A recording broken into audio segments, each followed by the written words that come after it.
used in Beijing. 请给我看一下你们的护照. Please show me your passports. Or, please let me see your passports. Again, she could have simply said, 给我看你们的护照. Give me your passports. Show me your passports. But that would have been a little surly. This is a much more polite expression. 请给我看一下你们的护照. 您预定了2个房间，一个双人间，一个单间。对。请给我看一下你们的护照。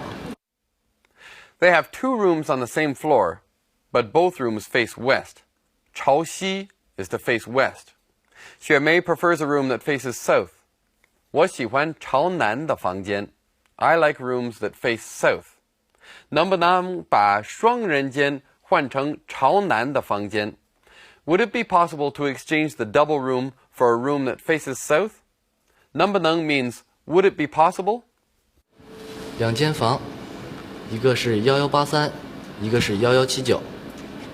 在几层？都在11层。那个双人间是朝南的吗？1183不是，朝西。能不能把双人间换成朝南的呢？我喜欢朝南的房间。黄仁浩 explains, 我们在这里要住1个星期左右. We're going to stay here for about a week. 左 means left. 右 means right. Put together, 左右 means approximately.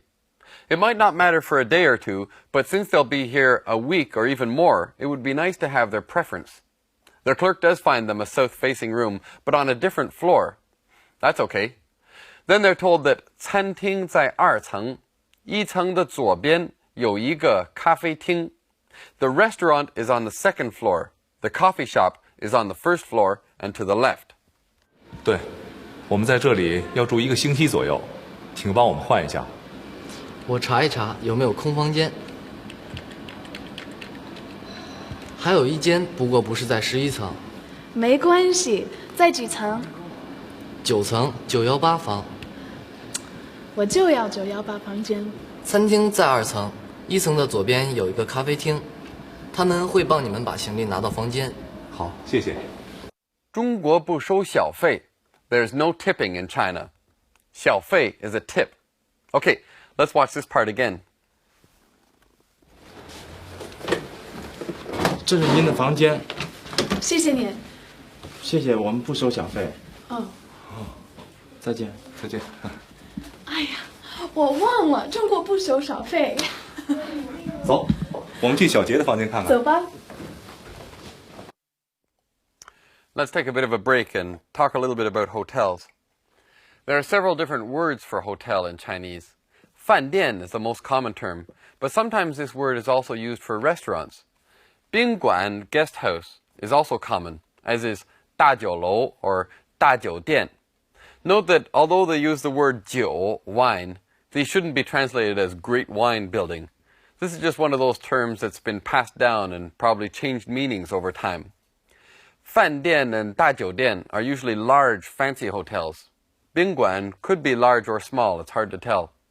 旅馆 guest house, would be smaller and more inexpensive. 招待所 are often guest houses that belong to a certain government department, a large company, or maybe a factory. Sometimes these are for internal use only. 涉 literally means to involve or related to. 涉外 related to foreign affairs.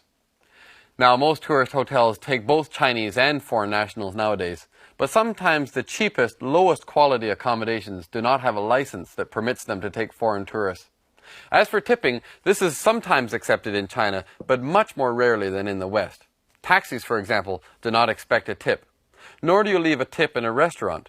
In the tourism industry, many businesses like hotels or fancy restaurants will charge a service fee, usually 15%. In this case, you certainly don't need to leave a tip. If you do choose to give a tip, it won't always be refused, but it's your own choice, and in the vast majority of situations, it's not expected.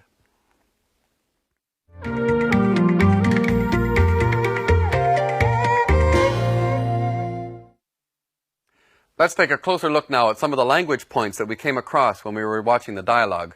For example,